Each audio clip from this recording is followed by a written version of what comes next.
Which are the sectors is the most interested by the overseas investors to invest in India?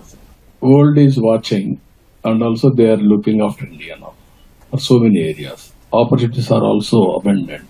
This is renewable energy and green hydrogen. India is going to become hub for that. That is the contribution from India's side for the global community. Other areas, so many areas as you rightly mentioned, technology. If you see today, almost all tech companies CEOs are from Indian origin. India is well positioned in 2-3 aspects. One is first mover advantage in technology.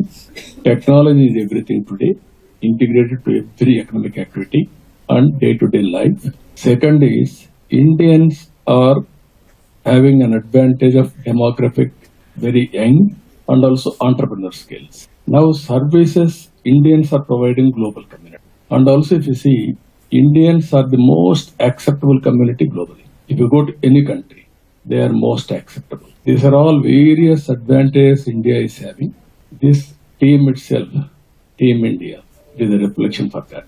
Even just now, I spoke to World Economic Forum founder, Professor Schwab. He was very happy about Indian participation and he especially conveyed his greetings to Honorable Prime Minister and also for all of us. That is the respect we are commanding as on today. Once respect is commanded, automatically development will take place, investment will come. Has started. This meeting is an indication for that. Under Honorable Prime Minister Narendra Modi ji.